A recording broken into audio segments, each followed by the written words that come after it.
जो बच्चे ऑनलाइन है एक बार कंफर्म करिए, am I Audible?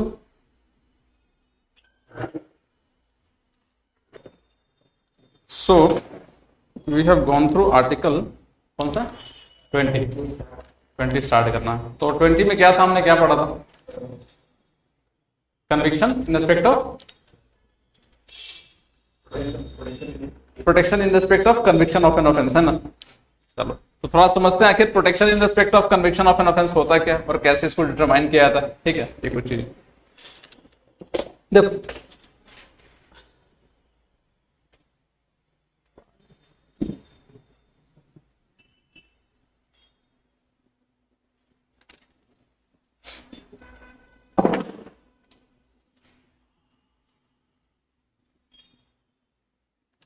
Protection in respect of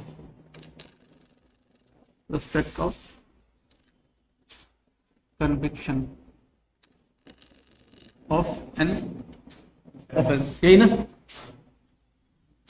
अच्छा देखिए, इसमें दो तीन चीजें हमने कल क्या डिस्कस किया था। हमने डिस्कस किया था कि आखिर अरेस्ट क्या होता है, डिटेंशंस क्या होता है, कन्विक्शंस के बारे में हमने देखा था कि आखिर कन्विक्शंस वगैरह क्या होती है। देखिए बड़ा सिंपल टेक्निक है। अब बात यह आती है कि मान लो अगर कोई आदमी, अगर किसी को अरेस्ट किया गया है, अगर किसी को आप अरेस्ट कर लिए हो, तो अरेस्ट के बाद मतलब वो एक बार कन्विक्ट हो गया कि उसको साबित हो गया कि that person has committed a crime, then उस कंडीशंस में उसके पास क्या मतलब प्रोटेक्शन है या क्या प्रोटेक्शन उसको मिलता है। क्या प्रोटेक्शन मिलता है? नॉर्मली तीन तरह का प्रोटेक्शन होता है। कौन कौन सा? सबसे पहला नो एक्स पोस्ट फैक्टो, दूसरा नो डबल जियोपार्डी, एंड तीसरा नो सेल्फ इंक्रिमिनेशंस। तीन चीज, ठीक है। क्या क्या है? सबसे पहला क्या बोलता है? That is number 1 no ex post facto, पहला। दूसरा क्या बोलता है? नो डबल जियोपार्डी, एंड तीसरा नो सेल्फ इंक्रिमिनेशंस। तीन चीज। कॉन्स्टिट्यूशन निकालो थोड़ा आप कोई, हर कोई एक बार कॉन्स्टिट्यूशन निकालो, पढ़ो जरा क्या लिखा हुआ।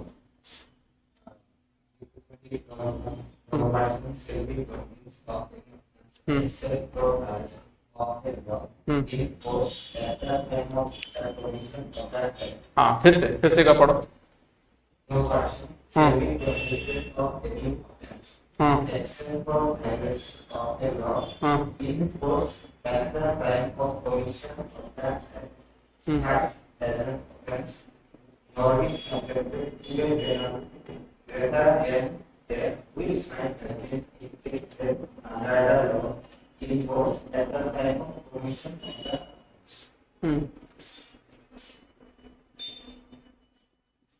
ठीक है।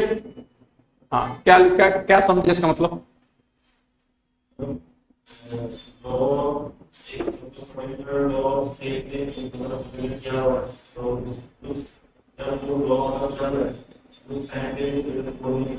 माने नो एक्स पोस्ट फैक्टो। जैसे सपोज करो, फॉर एग्जांपल सपोज करो किसी आदमी ने आज क्राइम किया। आज क्या है? आज तारीख है 27 है ना, 27 मई 2023।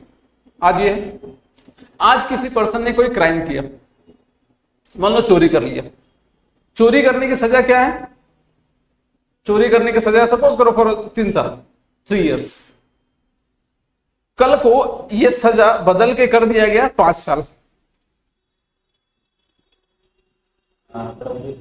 हाँ मतलब नहीं, जिस दिन वो क्राइम किया है, क्राइम तो आज किया, आज के हिसाब से सजा कितना है? 3 साल।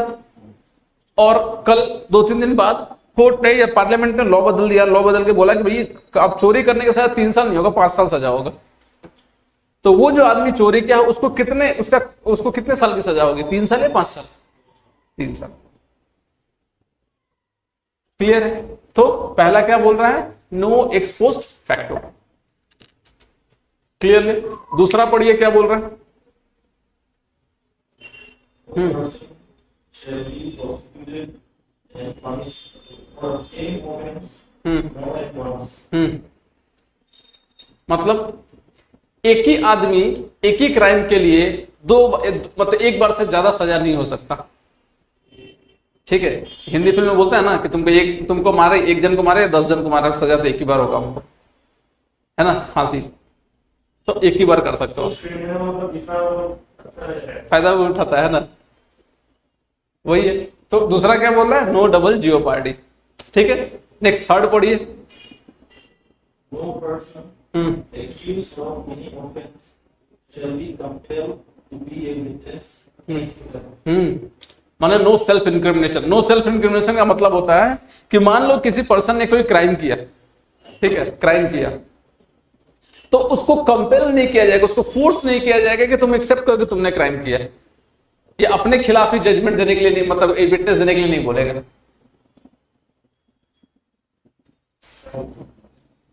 सेल्फ इंक्रिमिनेशन, सेल्फ विटनेस नहीं होता। ठीक है, जैसे होता है ना कि आप लोग सुनते होगे कि किसी ने मारा और मार के जाके कोर्ट में बोल दिया कि हमको किसी ने मतलब मैंने मारा है किसी को, तो आपको क्या लगता है उसके बोलने पर सजा होती है क्या? उसके बोलने पर सजा नहीं होती। हाँ, कोर्ट में वकील को विटनेस साबित करना पड़ता है, विटनेस लाके दिखाना पड़ता है कि हाँ इसने, मतलब मैंने ये प्रूफ करना पड़ता है थ्रू अदर एविडेंस कि that person has committed a crime. Clear है, समझ में? That is the provisions regarding this. Clear? तो तीन चीज क्या क्या बोला? सबसे पहला no ex post facto, no double jeopardy and no self incrimination. इसमें जिस दिन क्राइम हुआ, क्राइम के दिन का जो सजा उसी हिसाब से सजा होगा। इसमें एक ही क्राइम के लिए 2 बार सजा नहीं हो सकता। और तीसरा नो सेल्फ, अपने ही क्राइम में कोई अपना विटनेस नहीं बन सकता। ठीक है, बट इसमें कुछ एक्सेप्शंस है। हाँ, एक्सेप्शंस भी है। एक्सेप्शंस क्या है कि नो एक्स पोस्ट फैक्टो सिर्फ क्रिमिनल केसेस में होगा, क्रिमिनल केसेस में। हाँ, जो क्रिमिनल जो होता है ना, क्रिमिनल केसेस वगैरह, उसमें सिर्फ नो एक्स पोस्ट फैक्टो का प्रोविजन डाल सकते हो।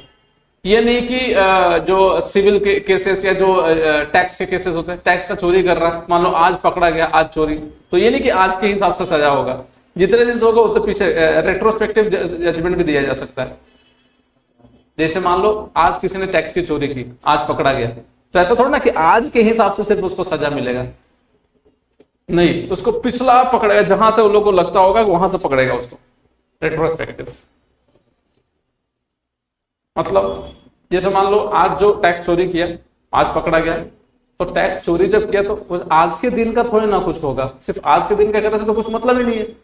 और मतलब वो फाइनेंशियल ईयर होंगे, हाँ हाँ हाँ हाँ, वो रेट्रोस्पेक्टिव पकड़ेगा उसको, इतना दिन से आपने चालू किया। ठीक है, that is the ex post factor. दूसरा no double jeopardy. No double jeopardy में सिर्फ कोर्ट प्रोसीडिंग्स में नो डबल जियोपार्डी होगा, कोर्ट के प्रोसीडिंग्स में। ऐसा नहीं है कि कोई डिपार्टमेंटल पनिशमेंट जो हो रहा है उस पर भी नहीं होगा। जैसे सपोज करो फॉर एग्जांपल, एक कोई पर्सन है, ऑफिशियल्स है, उसने कोई क्राइम किया, क्राइम करने के बाद उसको पहले कोर्ट, मतलब मान लो कोई आर्मी पर्सनल है, उसने कोई क्राइम किया, तो पहले क्या होगा, उसको आर्मी से उसका कोर्ट मार्शल होगा, उसको वहां से निकाला जाएगा, और वहां से निकाल के फिर किसको दे दिया जाएगा, पुलिस को या नॉर्मल कोर्ट में जाएगा, और वहां पर फिर कोर्ट सजा सुनाएगा। हाँ, अभी से बात है। अब इसका मतलब ये नहीं है कि वो बोलेगा नहीं नहीं एक ही सजा, तो एक ही क्राइम तुमने किया था, हमने वहां भी हमको सजा दिया, यहाँ भी सजा दिया, ऐसा नहीं होना चाहिए।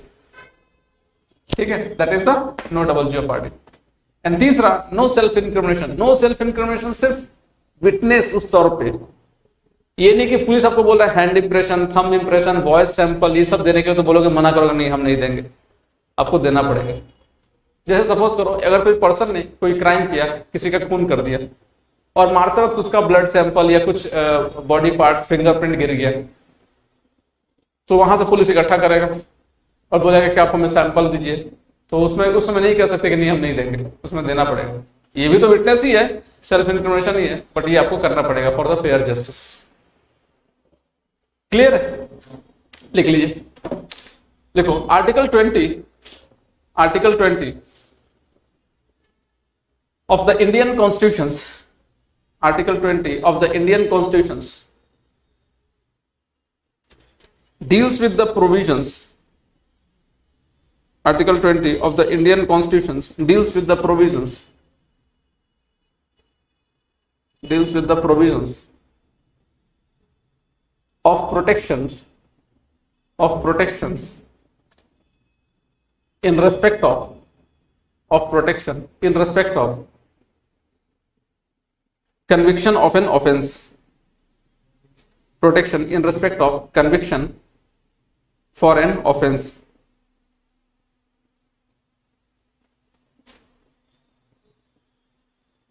Conviction for an offense. Full stop. There are three basic protections. There are three basic protections in respect of conviction, in respect of conviction for an offense, in respect of convictions for an offense.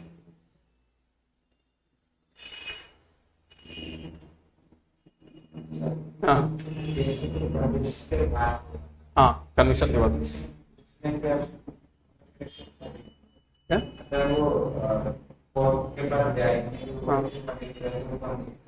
अरे तो court साबित कर दिया ना, crime proof हो गया उसको, किसने हाँ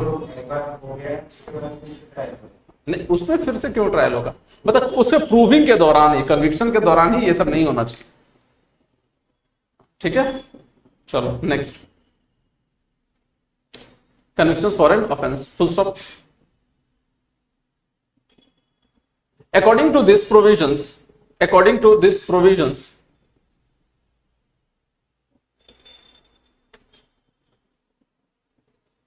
the three protections were, according to these provisions, the three protections were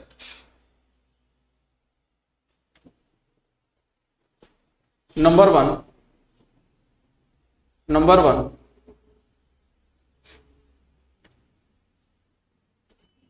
no ex post facto. Number one, no ex post facto.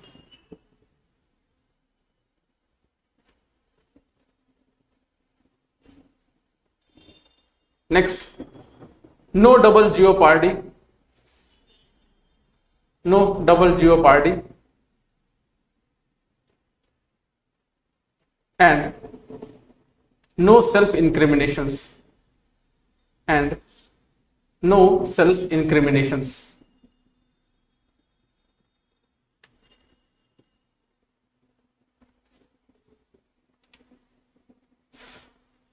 Full stop.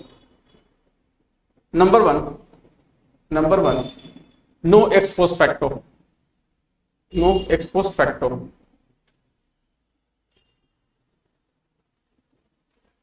लिखो, the term no ex post facto means, the term no ex post facto means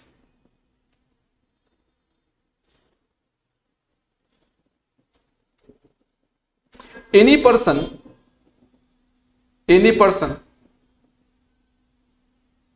who is convicted, that is any person who is convicted for an offense, any person who is convicted for an offense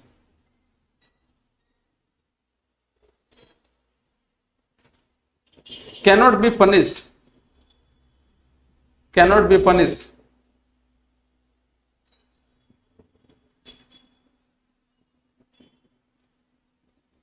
more than the prescribed punishment,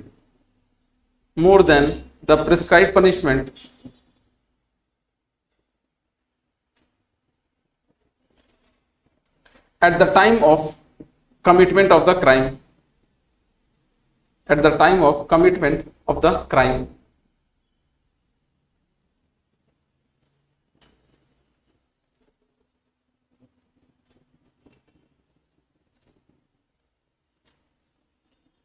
Second,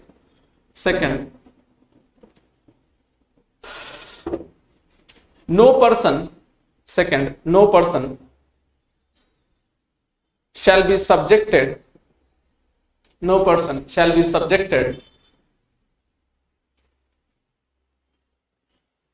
to a penalty, subjected to a penalty greater than, to a penalty greater than that prescribed by the, greater than that prescribed by the law in force, greater than that prescribed by the law in force, at the time of, at the time of commission of the act, at the time of commission of the act.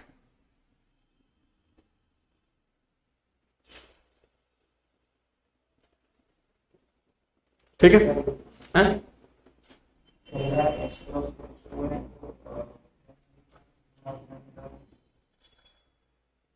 Double लिख दिया क्या? हाँ greater लिखा था, ठीक है उसी को देख लो, पहला वाला काट दो। ठीक है next, second, no double jeopardy, no double jeopardy.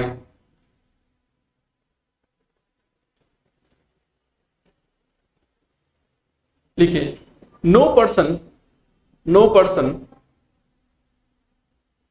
अच्छा ऊपर वाले का सॉरी एक्सेप्शंस लिख लो, ऊपर वाले का exceptions.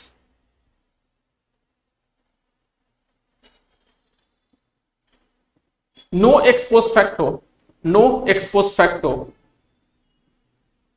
has certain exceptions, no ex post facto has certain exceptions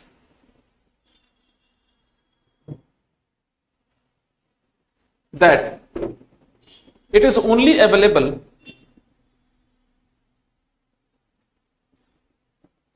it is only available in case of the criminal offense,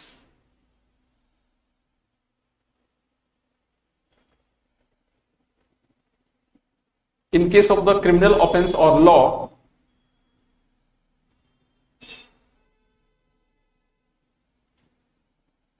and not in civil law, and not in civil law, and not in civil law or tax laws, or tax laws।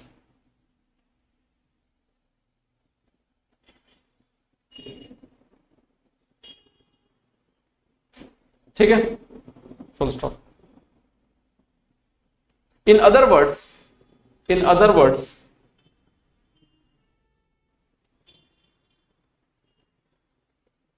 a civil liability, in other words a civil liability or a tax can be imposed, in other words a civil liability or a tax can be imposed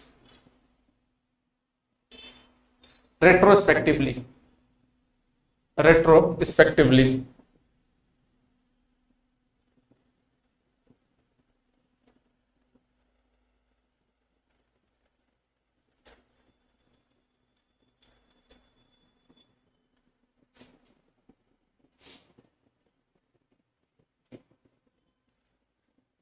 ठीक है समझ में।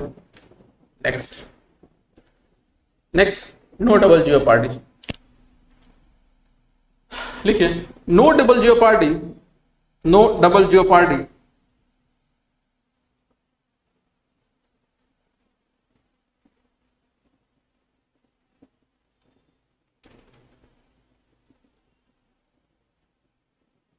states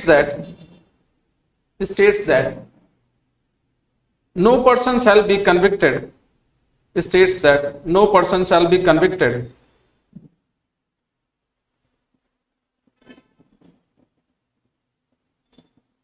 for an offense,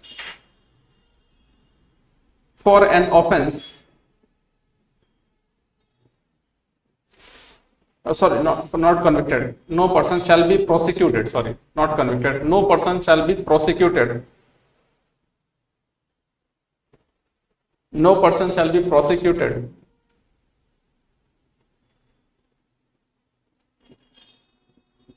or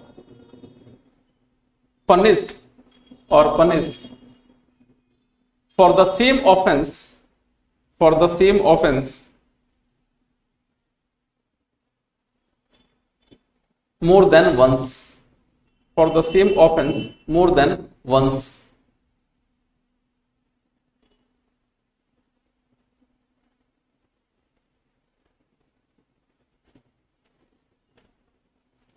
Same offense more than once. It means that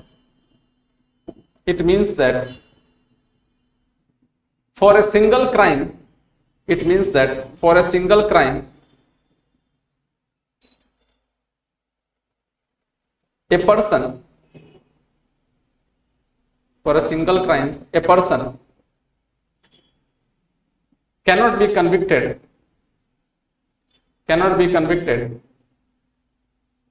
more than once. Cannot be convicted more than once.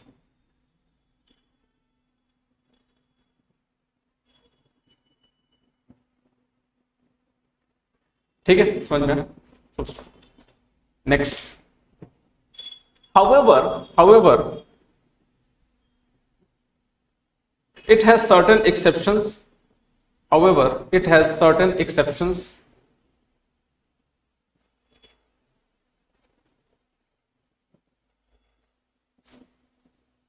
Like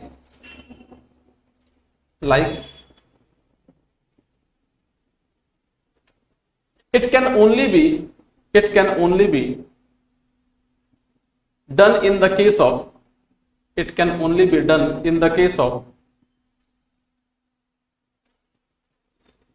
criminal procedure. It can only be done in the case of criminal procedure, or in the court of law,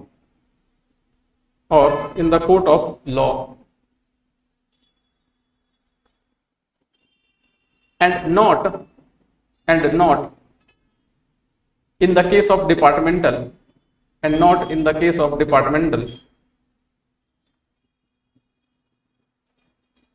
punishment,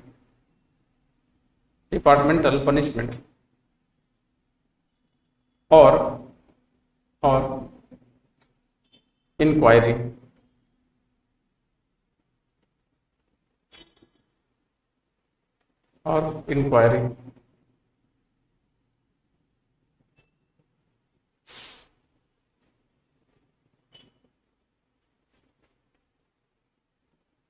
ठीक है, next. Second,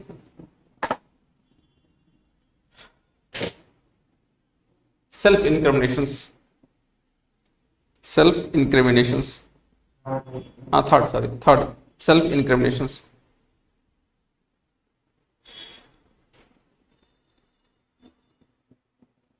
लिखो. The protection against self incriminations. The protection against self incriminations is extended to both oral evidence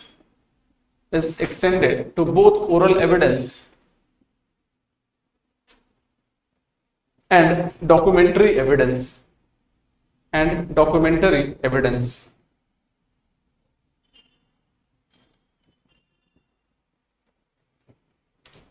However, it does not extend to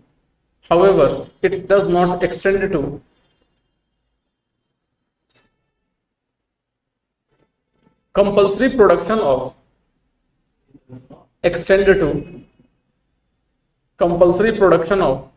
जो बताया ना कि वो आपको evidence वगैरह देना पड़ेगा. Compulsory production of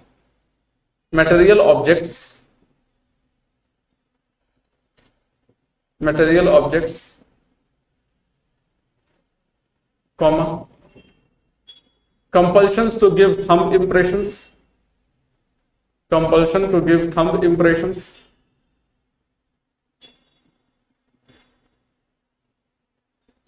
comma, specimen signature,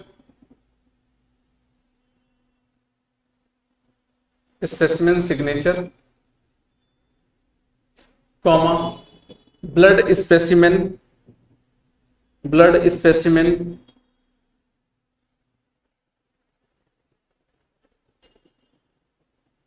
as well as compulsory exhibitions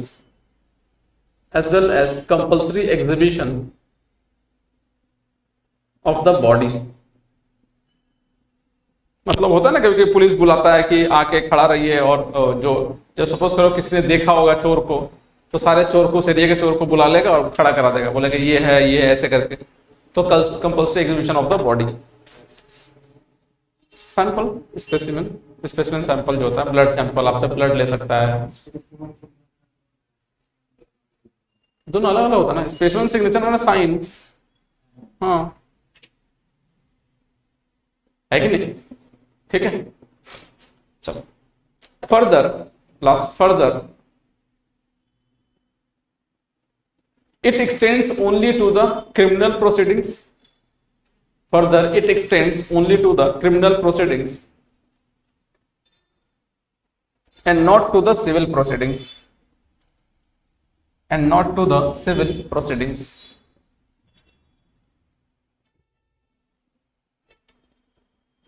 ठीक है.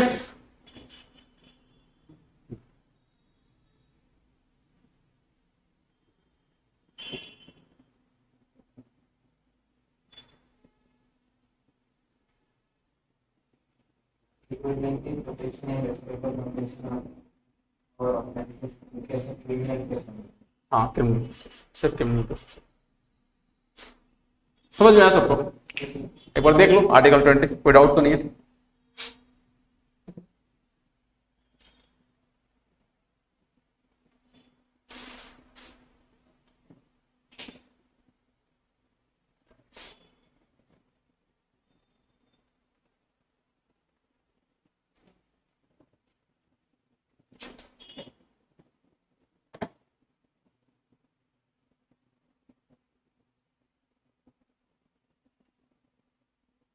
नेक्स्ट आते हैं हम लोग आर्टिकल 21. आर्टिकल 21 थोड़ा इंपॉर्टेंट है, सबसे लंबा ये प्रोविजन यही है.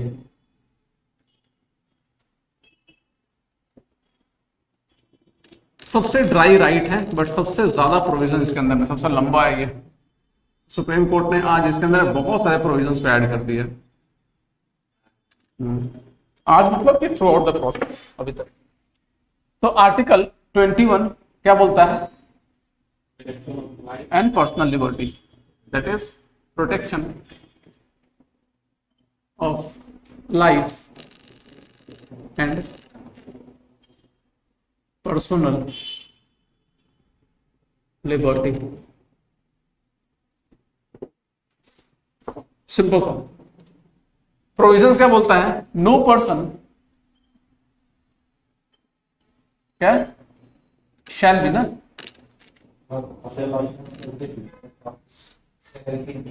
no person shall be deprived of his life and or personal liberty क्या, except according to procedure established by. ठीक है, पहले लिख लो फिर आगे बढ़ते हैं.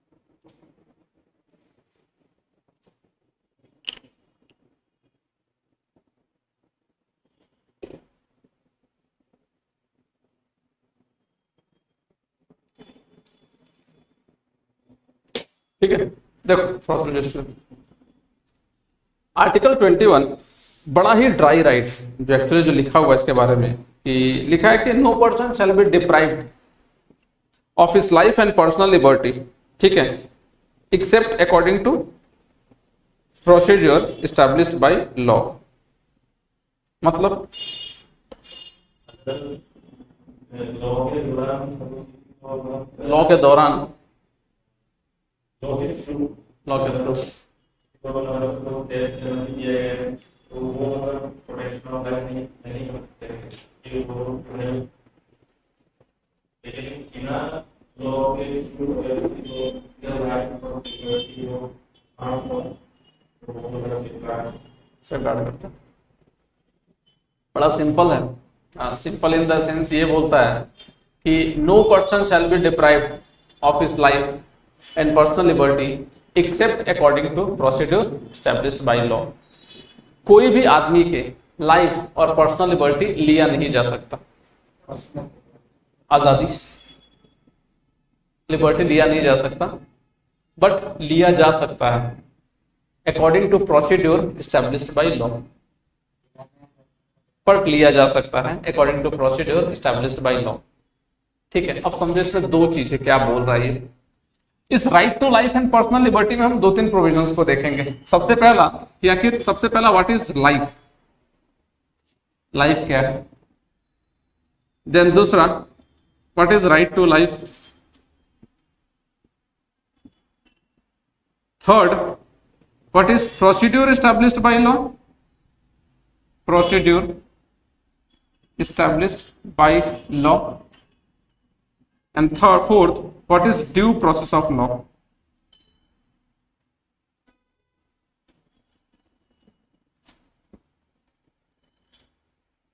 ठीक है, due process of law. Fifth what is euthanasia.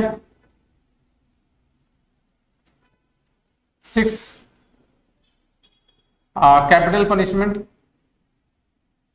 Capital punishment. Seventh इसी में यहीं पर types of right to life, ये क्या है, ठीक है, capital punishment etcetera. Yes, honour killing,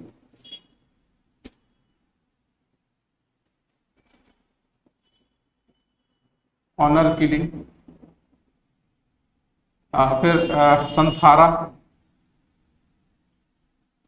संथारा क्या बोला था, सलेखान क्या होता है वो देखा जाएगा, ठीक है। यूथनेशिया या इसको मर्सी किलिंग भी बोला जाता है, मर्सी किलिंग, ठीक है। तो ये कुछ प्रोविजन हम लोग डिस्कस करेंगे आज इस राइट टू लाइफ और पर्सनल लिबर्टी।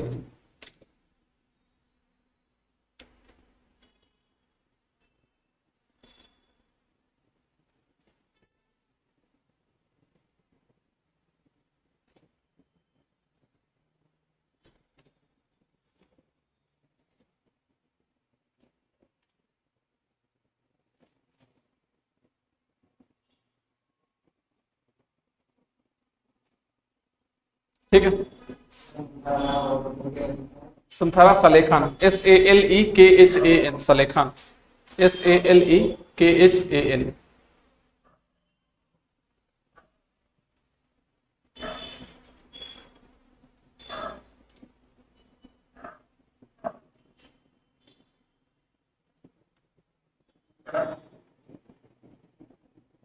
देखो समझो इसको थोड़ा सा। राइट टू लाइफ और पर्सनल लिबर्टी एक्चुअली है क्या। राइट टू लाइफ माने जिंदा रहने का अधिकार। तो ये किसके लिए है, सिटीजन के लिए कि फॉरेनर के लिए, दोनों के लिए, मतलब ये सिर्फ एक के लिए नहीं है। आर्टिकल 21 बोलता है कि there should be protection of life and personal liberty, protection of life and personal liberty. और उसके अंदर प्रोविजन ये डाल देता है कि no person shall be deprived of his life and personal liberty except according to procedure established by law. Law के according उसका लाइफ और पर्सनल लिबर्टी लिया जा सकता है लॉ बना के। तो आखिर पहले तो ये तो समझ में आना चाहिए कि पहले होता क्या है, व्हाट इज लाइफ। और सबसे जरूरी बात है कि इसमें इस टर्म का प्रोविजन क्या है। इसमें बोलता यह है कि स्टेट मतलब हर कोई जो इंसान जो रह रहा है उसकी लाइफ और पर्सनल लिबर्टी प्रोटेक्टेड होगी। याद करो जब मैंने स्टेट का फॉर्मेशन बताया था तो उसमें बोला था कि दो चीजें मांग लिया लोगों ने, क्या बोला, एक तो लाइफ मांगा और दूसरा प्रॉपर्टी का प्रोटेक्शन मांगा, है ना। तो लाइफ और personal liberty should be what, protected. और यहां पर ये कह भी रहा है, और हर एक स्टेट का ये परम अधिकार, सबसे पहला जो रिस्पॉन्सिबिलिटी होता है कि वो अपने सिटीजन की जो पर्सनल लिबर्टी है और लाइफ है उसको प्रोटेक्ट करके रखे। That should be most important. But यहां पर एक चीज और बोलता है कि क्योंकि स्टेट सोवरेन होता है, स्टेट सोवरेन होता है, और स्टेट अगर कोई मतलब चाहे तो किसी की लाइफ और पर्सनल लिबर्टी ले भी सकता है। कब? आर्बिट्ररी एक्शन के थ्रू नहीं, but rather by framing a law. कोई लॉ बना के किसी की लाइफ और पर्सनल लिबर्टी लिया जा सकता है। मतलब अगर हमें किसी की लाइफ और पर्सनल लिबर्टी लेना होगा स्टेट को, then there should be law, और वो लॉ बना के ही ले सकता है। इट मीन्स कि right to life and personal liberty is only protected in case of the arbitrary actions of the executive, action of the executive and not the legislature. मतलब अगर एग्जीक्यूटिव जो वर्किंग ऑफिशियल्स है अगर किसी को life किसी का ले रहे हैं आर्बिट्ररी एक्शन के थ्रू, देन उसके लिए प्रोटेक्शंस है right to life and personal liberty. मतलब अगर पुलिस कोई गलत काम, मतलब गलत तरीके से, गलत प्रोविजन से आप किसी को मार देता है गोली, देन उसके खिलाफ एक्शन हो सकता है। बट अगर कोर्ट या कोई लॉ है और उस लॉ के हिसाब से किसी ने कोई क्राइम किया है, उस लॉ को तोड़ा है, देन उस पर्सन को पनिश किया जा सकता है, right to life and personal liberty लिया जा सकता है, उसको कैपिटल पनिशमेंट दिया जा सकता है, उसको फांसी दिया जा सकता है, फांसी। ठीक है, मतलब अगर किसी की राइट टू लाइफ है तो उसको आर्बिट्ररी एक्शन के थ्रू नहीं ले सकता। मेरा मन मर्जी है, पुलिस वाले को ऐसे करके नहीं मार सकता वो। बट अगर किसी को मारना है तो अगर किसी ने कोई क्राइम किया है और उस क्राइम के अगेंस्ट उसको सजा दिया जाएगा, और वो क्राइम के अगेंस्ट अगर उसने कोई गलत काम किया है जिसके उसको फांसी का सजा देना हो सकता है तो दिया जा सकता है, कोई बड़ी चीज। इट मीन्स कि right to life and personal liberty is protected only in the case of arbitrary actions of the executive and not the legislature। ये आर्टिकल 21 का लाइनिंग है। मतलब जो अगर कॉन्स्टिट्यूशन को एक्सप्लेन किया जाए तो इस लाइनिंग का मतलब यही आता है। बट एक बात बताइए, क्या ये लाइन सही है, क्या ये प्रोविजन सही है?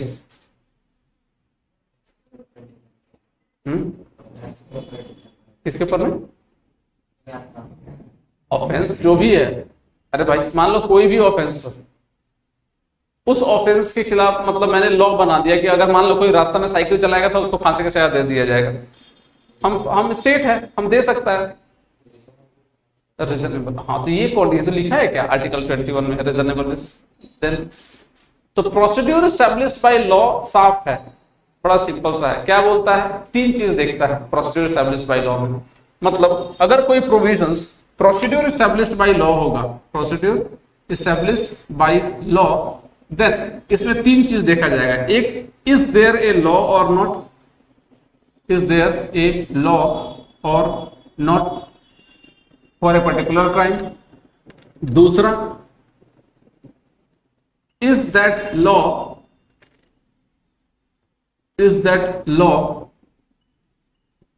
is framed by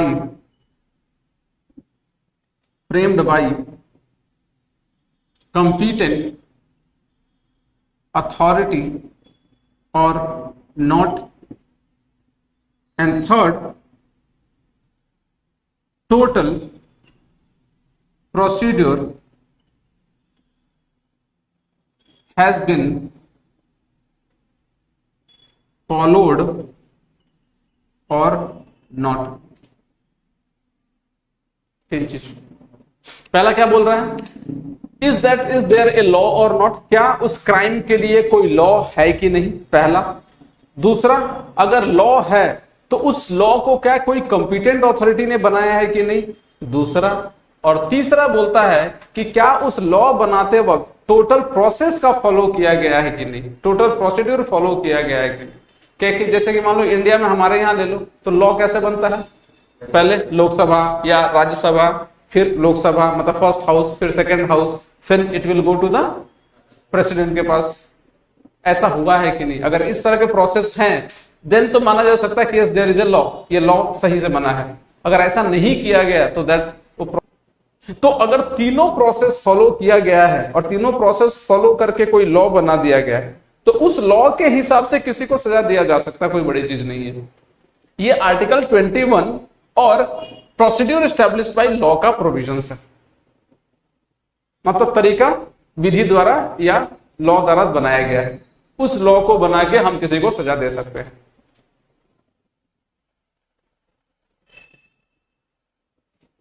ठीक है, तो मान लो अगर ये तो प्रोविजंस है, ऐसा भी तो हो सकता है कि लॉ मेकर बायस्ड हो, जो लॉ बना रहा वो बायस्ड हो और अपना मन मर्जी से कोई लॉ बना दिया। कैसे?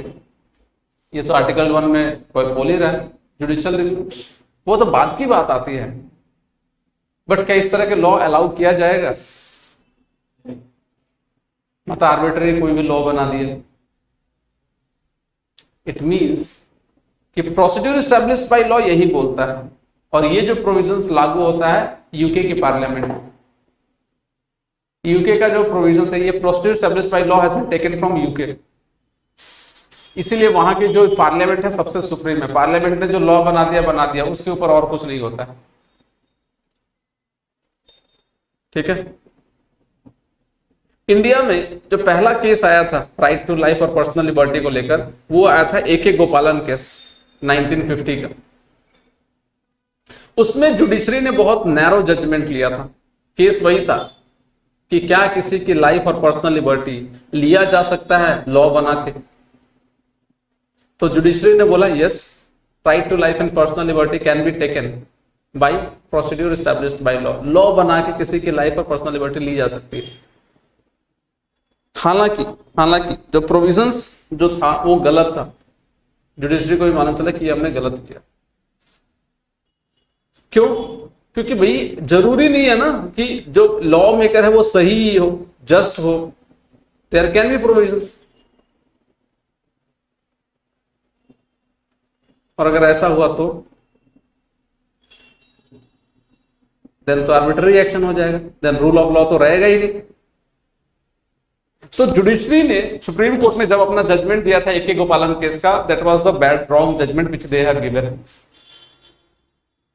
बट आफ्टर दैट एक और केस आया था, and that case was Maneka Gandhi case.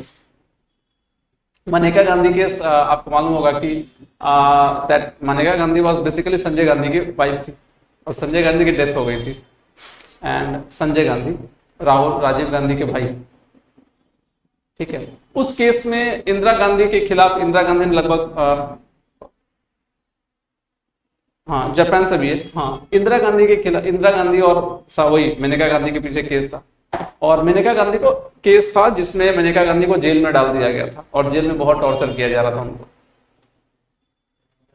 Maneka Gandhi या मेनका गांधी बेसिकली जिनको बुलाया था। ठीक है, किसने? नहीं, राहुल गांधी के भाई को कैसे मारेंगे? राहुल गांधी के भाई ही नहीं है कोई। राहुल गांधी अकेले हैं, अकेले चिराग है ये। ठीक है, तो मेनका गांधी बेसिकली इंदिरा गांधी की बहू थी। ठीक है, और कुछ तनाव वगैरह, कुछ झगड़े थे जिसके चलते अब पीएम से झगड़ा, मतलब समझ रहे हो ना बेटे, समझो, वो भी घर के अंदर में। तो खैर जो भी हो, मेनका गांधी को जेल में डाल दिया गया था, और कहा यह जाता है कि बहुत सारा उनके मतलब बहुत टॉर्चर हो रहा था उनको। And she filed A petition in the supreme court. Supreme court में बात फिर वही पहुंची कि क्या जो जजमेंट है या जो लाइफ है, लाइफ में क्या सिर्फ जिंदा रहने को ही लाइफ बोला जाता है? कोर्ट के सामने ये था कि right to life and personal liberty आखिर जो है, आखिर सिर्फ जिंदा इंसान है, सिर्फ उतना से चलेगा कि उसके अलावा भी कुछ होता है लाइफ? तो सुप्रीम कोर्ट ने बड़ा ही ब्यूटीफुली इसको एक्सप्लेन किया था। राइट टू लाइफ बोला था कि बट लाइफ सिर्फ जिंदा रहने का नहीं बोला जाता, Life should be there with all the benefits of the life, respect, reputations, prestige. Life की जितनी भी चीजें हैं वो सब होनी चाहिए. किसी को एनिमल एग्जिस्टेंस में रख रहे हो जेल के अंदर डाल के without any law and all this things, that is also the violation of right to life. Supreme court ने कहा कि जब गवर्नमेंट के वकील ने कहा सर शी इज लाइफ, वो तो जिंदा है, एंड उनको उसी के मतलब कानून के हिसाब से सजा दिया जा रहा है, established by law. Supreme court ने कहा नहीं, right to life and personal liberty should not only be protected in respect of procedure established by law, but rather there should be due process of law. Due process of law का मतलब होता है कि ये तीनों चीज तो रहेगा ही, बट एक चीज और रहेगा, law should be fair and just. जो लॉ होगा, कानून होगा, वो फेयर और जस्ट होना चाहिए. वो जज बताएगा, कोर्ट बताएगा कि जो आप कानून बनाया हो वो फेयर और जस्ट है कि नहीं, वो सही है कि नहीं. इट मींस कि ड्यू प्रोसेस ऑफ लॉ में सिर्फ एग्जीक्यूटिव एक्शन के खिलाफ एग्जीक्यूटिव एक्शन के खिलाफ ऑर्डर नहीं होगा, बट रादर देखा जाएगा कि लेजिस्लेचर ने कोई गलती किया है कि नहीं लॉ बनाते वक्त. एग्जीक्यूटिव अगर मान लो due procedure established by law किसको देखता है, किसकी गलती को देखता है, सिर्फ एग्जीक्यूटिव का. लेजिस्लेचर तो कोई भी लॉ बना सकता है, बट यहां पर ड्यू प्रोसेस ऑफ लॉ में क्या बोल रहा है कि नहीं, एग्जीक्यूटिव की गलती तो देखेंगे, लेजिस्लेचर की भी गलती देखेंगे कि क्या है वो लॉ जो बनाया वो कहीं गलत लॉ तो नहीं बनाया है. देखा जाएगा कि वो लॉ सही है कि नहीं, लॉ फेयर है कि नहीं, लॉ जस्ट है कि नहीं. अगर लॉ फेयर और जस्ट नहीं है then that law is not valid.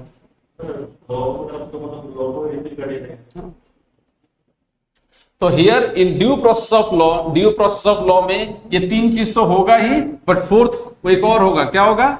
The law should be fair and just. It means कि due process of law not only look into the wrongdoings of the executive, but it also deals with the wrongdoings of the legislature. ठीक है.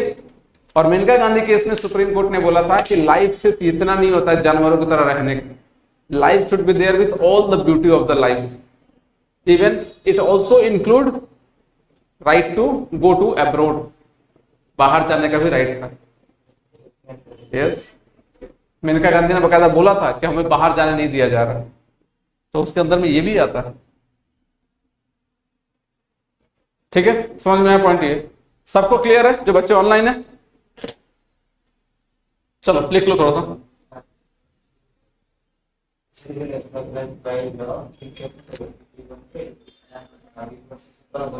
Executive and legislature दोनों. हाँ लिखो. Article 21 of the Indian constitutions, article 21 of the Indian constitutions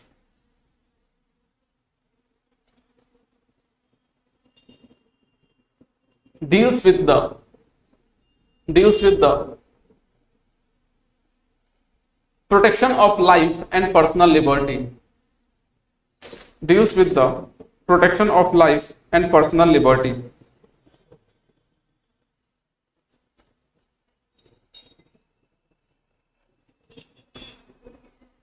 It declares that no person shall be deprived. It declares that no person shall be deprived of his life or personal liberty,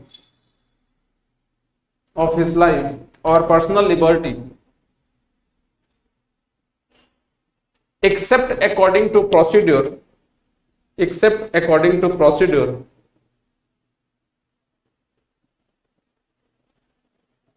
established by law.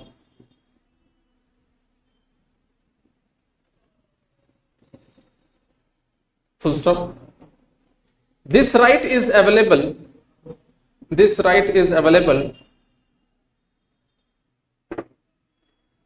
to both citizens and non-citizen. This right is available to both citizen and non-citizens.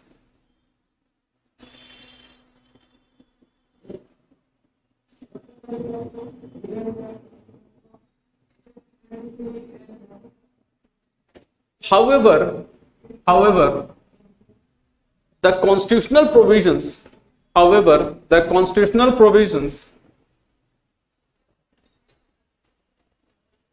under Article 21,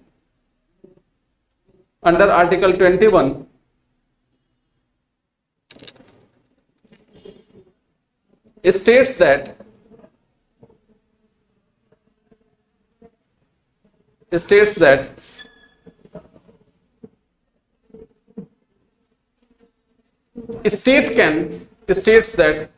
can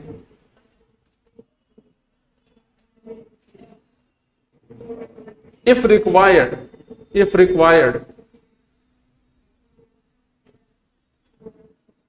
can take away the right to life and personal liberty,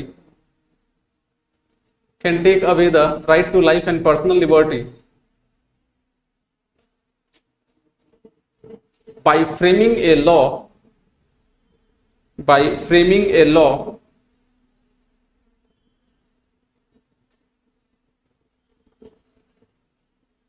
and only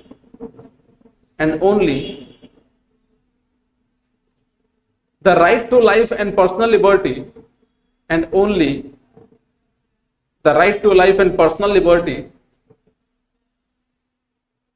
is protected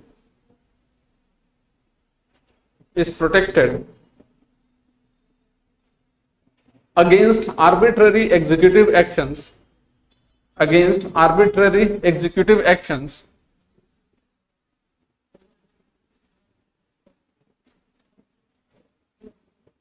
and not against the arbitrary legislative actions.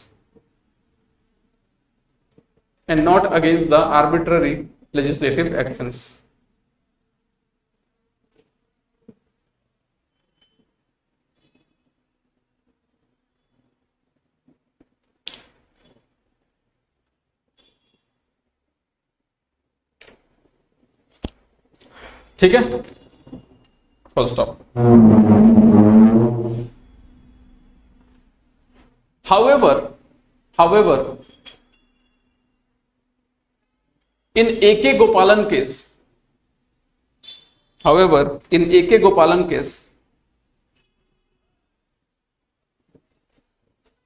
Supreme Court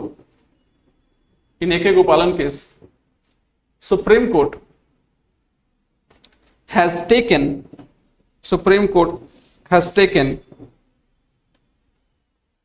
a narrow interpretations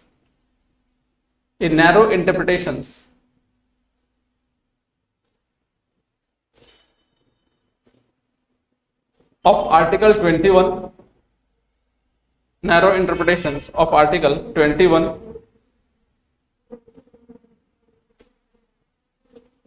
and it held that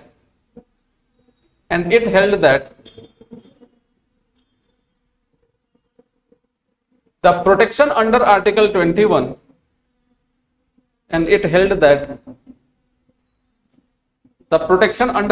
21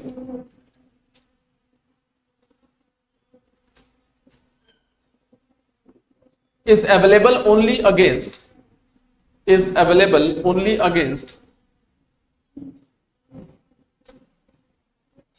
arbitrary executive actions,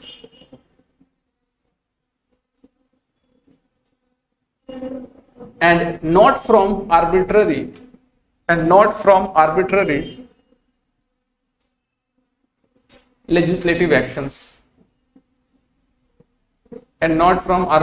legislative actions.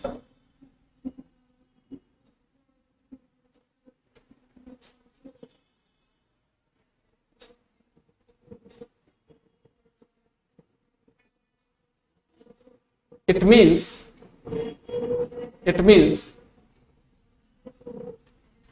the procedure established by law procedure established by law provides upper age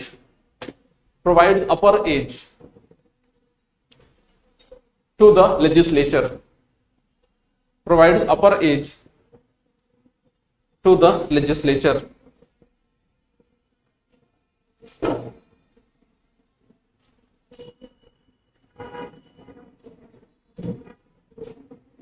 ठीक है, थोड़ा सा side में लिख लो, procedure established by law. 4 point, ये चारों point जो लिखवाया था ना, लिख लियो ये वाला तीनों पॉइंट। तो जो बच्चे नहीं लिखे हैं इसको लिख लीजिए एक बार, ठीक है। 3 प्रोविजन होता है प्रोसीड्यूर एस्टैब्लिश्ड बाय लॉ का, एंड 4 प्रोविजन होता है ड्यू प्रोसेस ऑफ लॉ का, ठीक है। Next, however in Maneka Gandhi case, however in Maneka Gandhi case 1978, however in Menaka Gandhi case 1978, Supreme Court overruled its judgment, Supreme Court overruled its judgment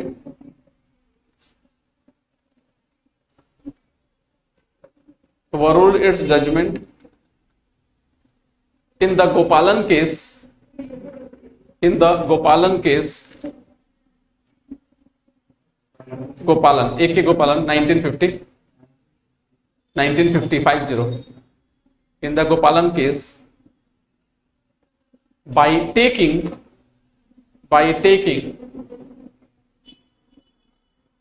a wider interpretations, by taking a wider interpretations of Article 21, of Article 21, full stop. Therefore it ruled that the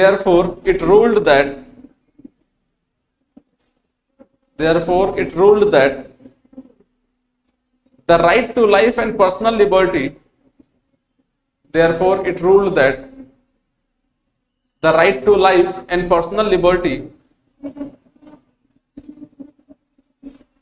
of a person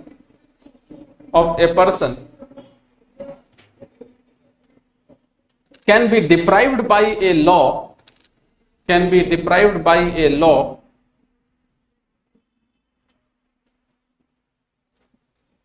provided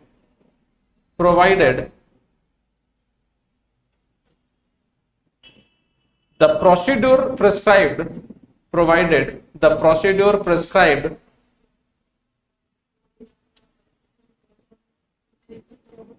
by that law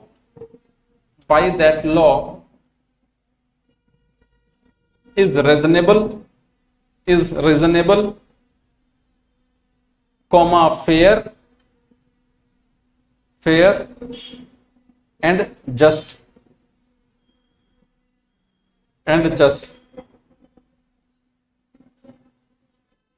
full stop.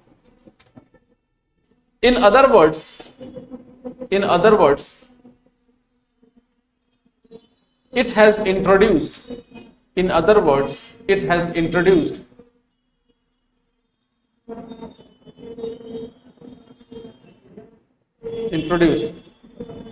the American expressions of due process of law, American expression of due process of law.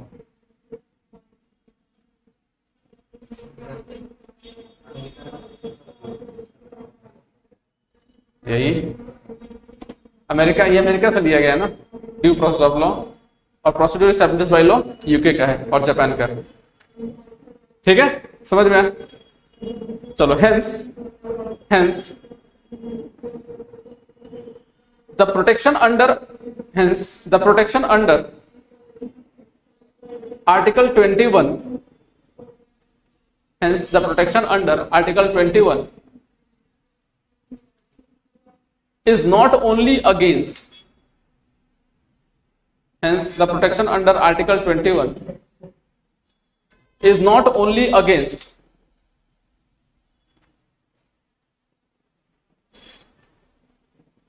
executive action, arbitrary executive actions, but also against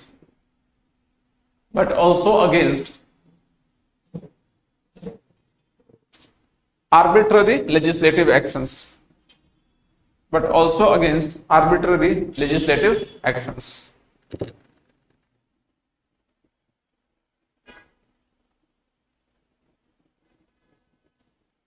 ठीक है।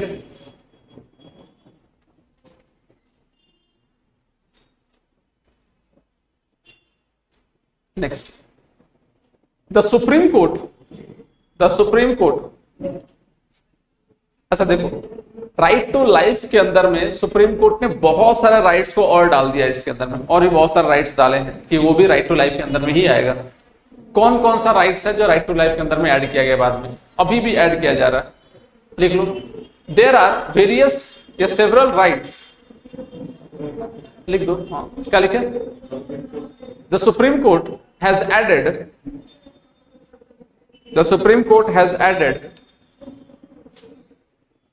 various rights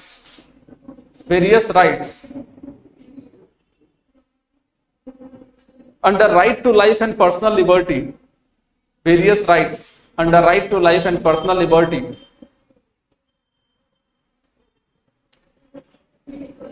which include number one,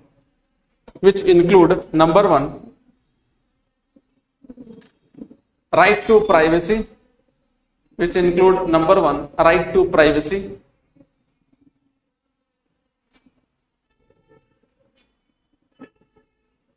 next right to shelter,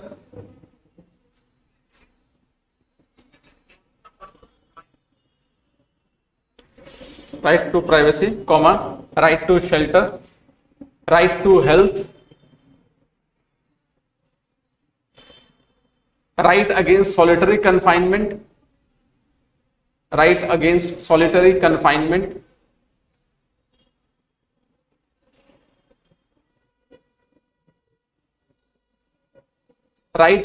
handcuffing,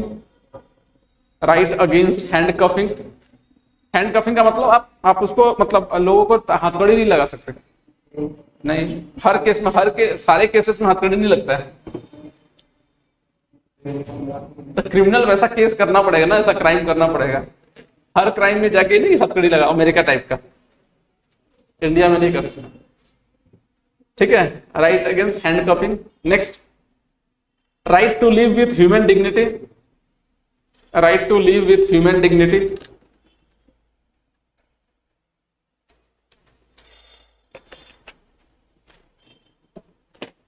right to free legal aid,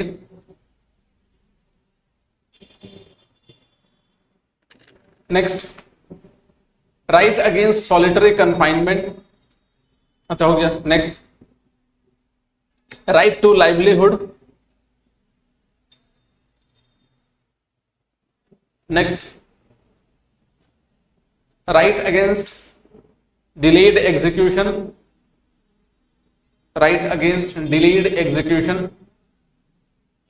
माने execution माने punishment, फांसी देना, delayed execution, देर से फांसी नहीं देना, जब दिया बोला तुरंत फांसी दे दो, ठीक है। Next, right to travel abroad,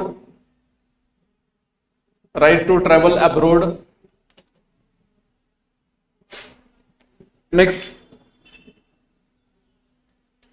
right against inhuman treatment,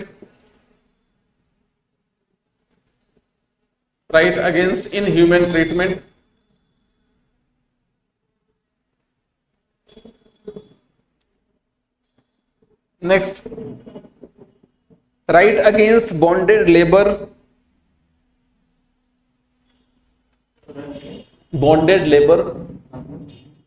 बंधुआ मजदूरी, नहीं समझे? होता ना कि आपके पिताजी हमसे पैसा लिए थे या दादाजी पैसा लिए थे, आप वो हमारे लिए काम करो बिना पैसे के, तो गांवों में नहीं होता है बॉन्डेड लेबर, वो right against bonded labour. Next, right to emergency medical aid, right to emergency medical add.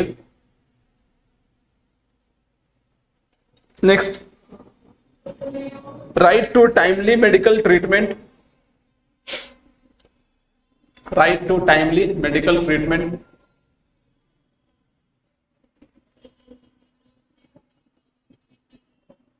Timely medical treatment. Next, right to fair trial,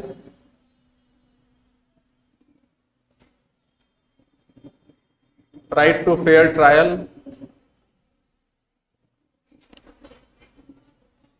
next, right of prisoners to have necessities of life,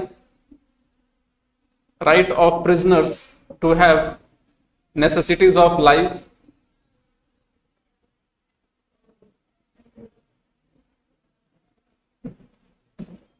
Next, right of women to be treated, right of women to be treated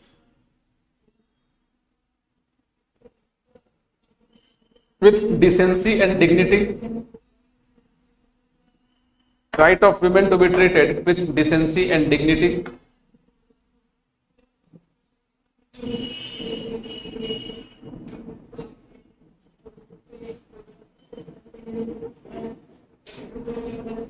Next, right against public hanging, right against public hanging।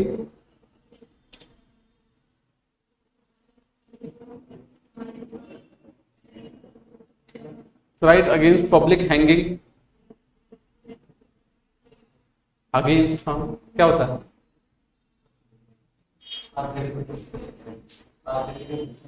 नहीं, publicly फांसी दोगे, हुआ है ये, वो नहीं है ना, मतलब अरब वर्ल्ड्स, वहां पर ईरान वारान ने बीच में टांग दिया था, बोलते ना चौराहे बीच चौराहे में टांग देंगे अब तो, ऐसा कुछ नहीं होता इंडिया में, ठीक है। Next, right to hearing, right to hearing.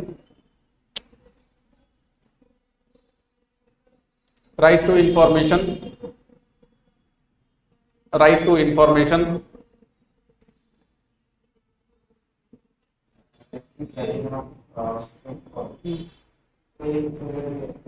Next, right to sleep, right to have a sound sleep, हाँ sound sleep.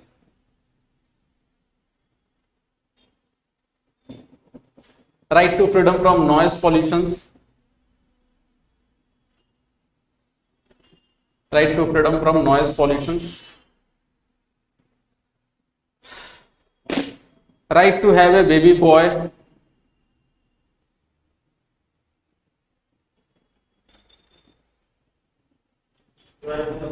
right to have a baby boy।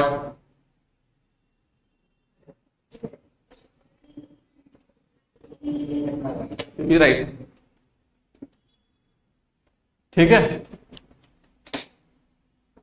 तो ये कुछ राइट है, इसके अलावा भी और भी बहुत सारे राइट्स हैं।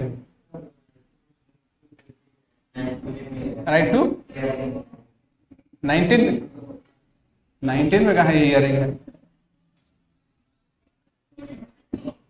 ठीक है। चलो तो चल ये हुआ, हाँ नेक्स्ट आता है, ये क्लियर है ना, याद रख सबको? अच्छा लिख लो इसको।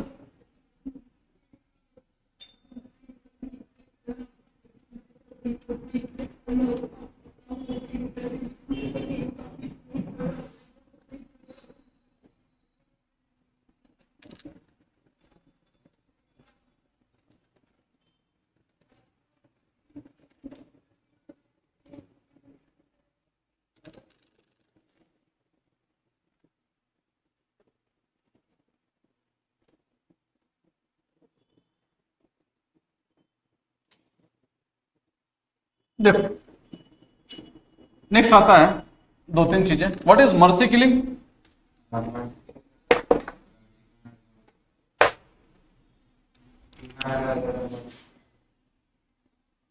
मर्सी किलिंग इसको क्या बोलते हैं?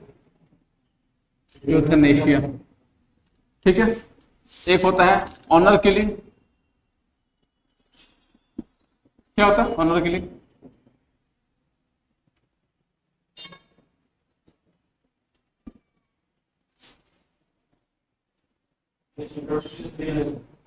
ऑनर किलिंग सुपरस्टिशियस बिलीव है।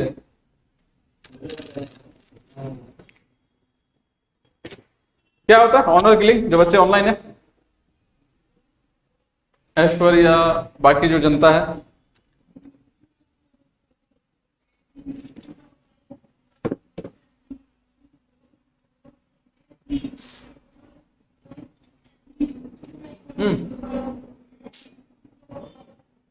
देखो समझो मर्सी किलिंग क्या होता है। मर्सी किलिंग को यूथनेशिया बोलते हैं, ठीक है। यूथनेशिया का मतलब क्या होता है? जैसे सपोज करो अगर कोई पर्सन बीमार है और टर्मिनली इल, मतलब कि उसको प्रेजेंट मेडिकल कंडीशंस में फैसिलिटीज के हिसाब से उसको ठीक नहीं किया जा सकता, ही कैन बी ट्रीटेड। इस केस में उसको बेसिकली वो डिमांड करता है डेथ, ठीक है। That condition is known as mercy killing या यूथनेशिया।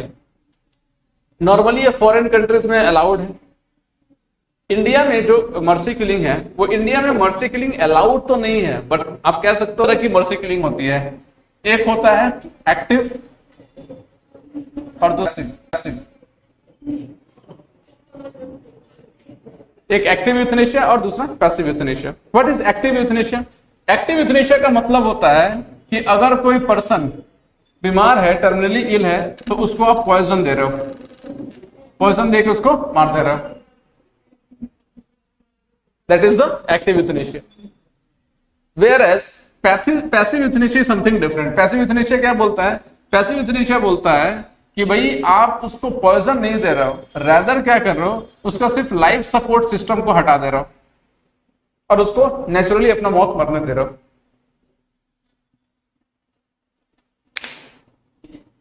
ठीक है, तो active euthanasia is something poison. ये फॉरेन कंट्रीज में जैसे जानवरों को यहां भी दिया जाता है, बहुत दर्द से तड़प रहा तो उसको पॉइजन देकर मार दिया जाता है। बट पैसिव यूथनेशिया इंडिया में लोगों को, मतलब कोर्ट का जजमेंट है ये। अरुणा शानभाव केस में सुप्रीम कोर्ट ने यही कहा था कि हम लोग जो active euthanasia it can be done, but yes it can be done by passive euthanasia. वो एक गाइडलाइंस दिया था। इंडिया में नहीं है, नहीं तो समझ रहा हूँ ना, जहर तो इतना सारे फैमिली दे देंगे जहर बूढ़े लोग को, जितना भी बूढ़े लोग हैं मर्डर ऐसा हो जाएगा वही। इसलिए पैसिव यूथनेशिया है, ठीक है। तो passive euthanasia something like this.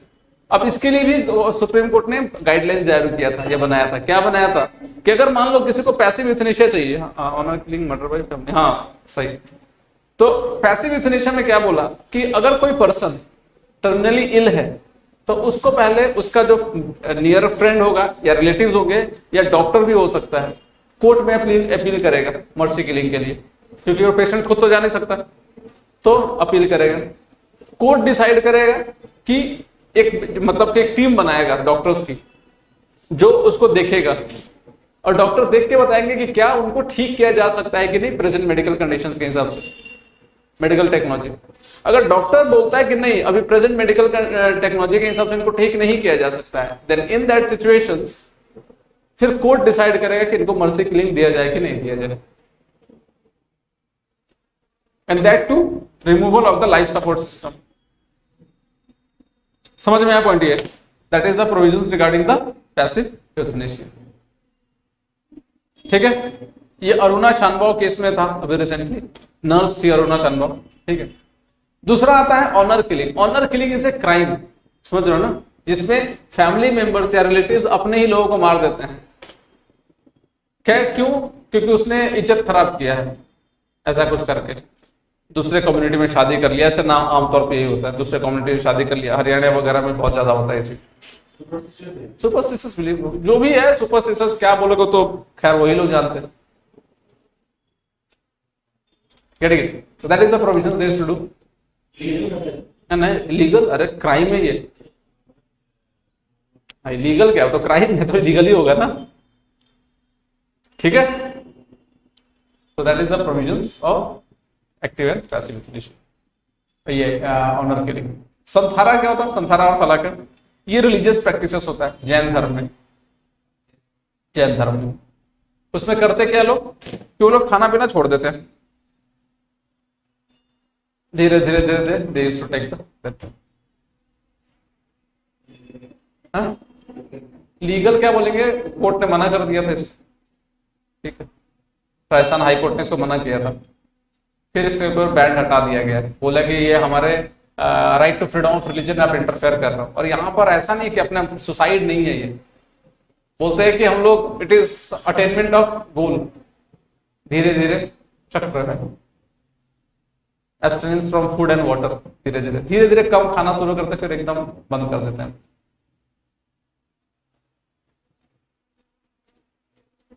समझ में, लिख लो थोड़ा, मर्सी किलिंग, मर्सी किलिंग और यूथनेशिया, मर्सी किलिंग और euthanasia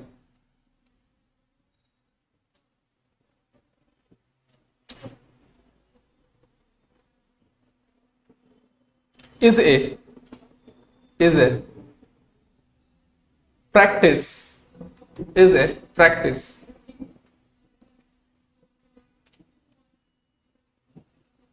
which is in practice or euthanasia is a practice of providing death to those person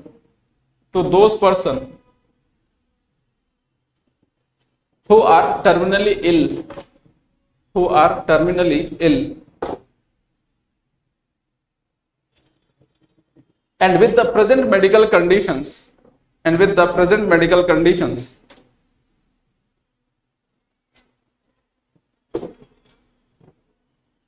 they cannot be treated, present medical conditions they cannot be treated.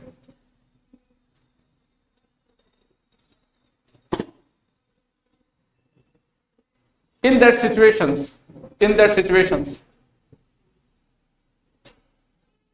either the patient's family member, in that situations either the patient family member or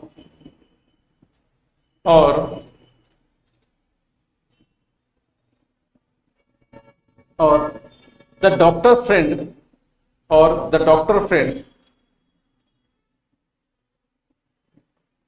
can approach to the Supreme Court, can approach to the court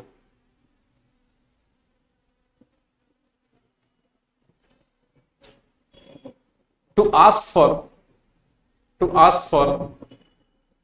mercy killing.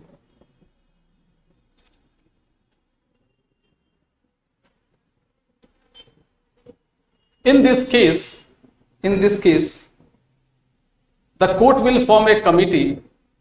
In this case, the court will form a committee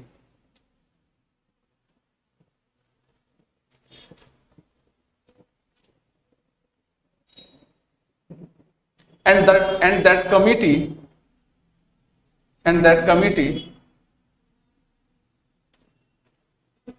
is going to investigate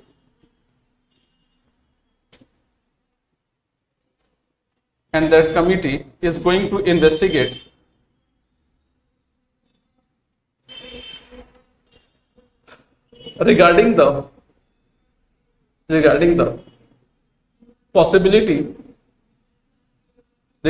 possibility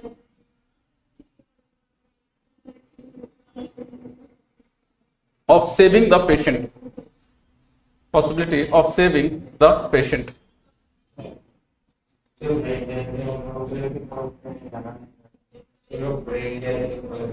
वो लोग कहां से जाएंगे, वो उनका doctor या patient ही जाएगा। अच्छा, ब्रेन डेड वाला नहीं, उसको तो मालूम ही नहीं चल रहा है, वो जाने कोई मतलब नहीं है ना, उसको खुद तो मालूम ही नहीं चल रहा ना, उसको दर्द हो रहा है कि नहीं हो रहा है, कैसे मालूम। फैमिली मेंबर जा भी सकता है, नहीं भी जा सकता, तो कोर्ट डिसाइड करेगा। ठीक है, क्या लिखेला सोलह, saving the patient, full stop. If the committee finds that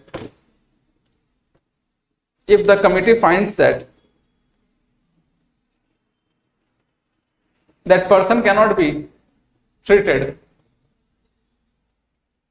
that the person cannot be treated,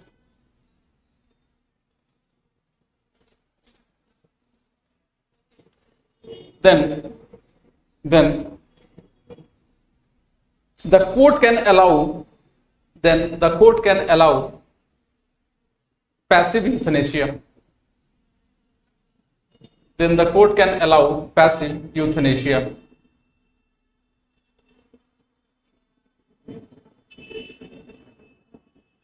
ठीक है, समझ में?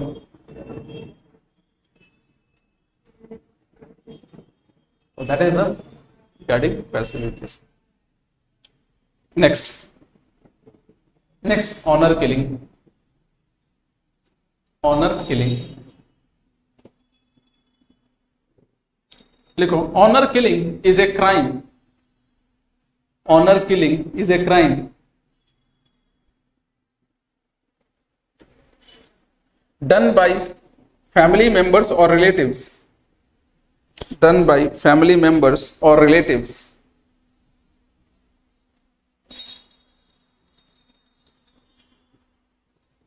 If they feels that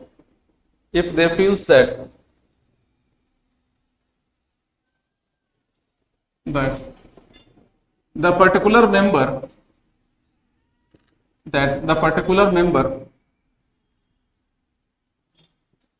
has given bad name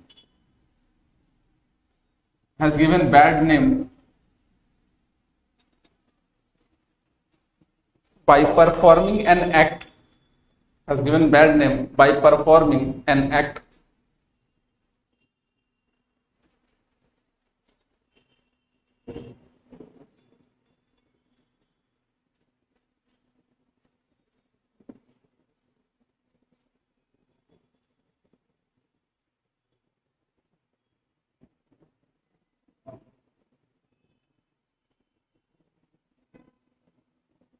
ठीक है, समझ में? नेक्स्ट लास्ट लिख लीजिए, संथारा और सलेखा।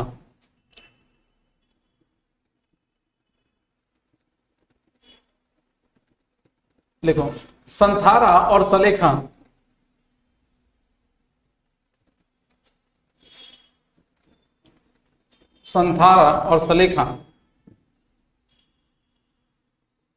is also known as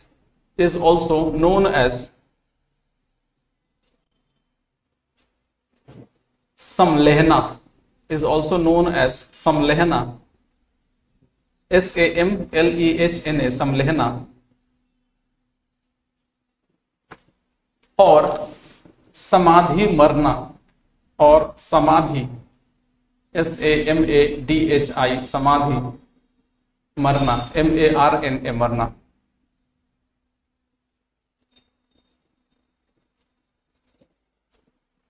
It is a religious practices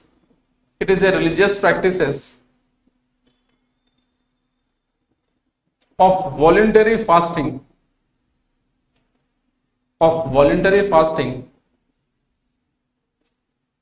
to death,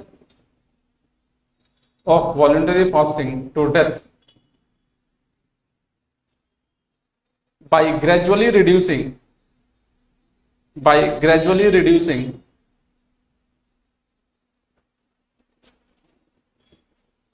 the intake of food and liquid,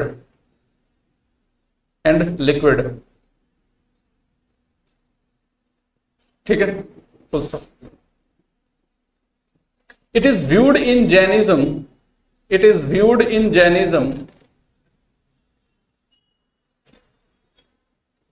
as the thinning of human passion. It is viewed in Jainism as the thinning of human passion and the body.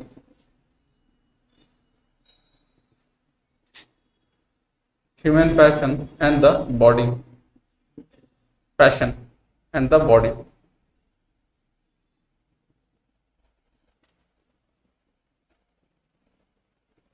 ठीक है, so that is the संलेह सलेह।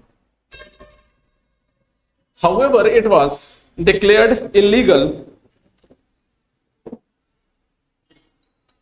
However, it was declared illegal by the court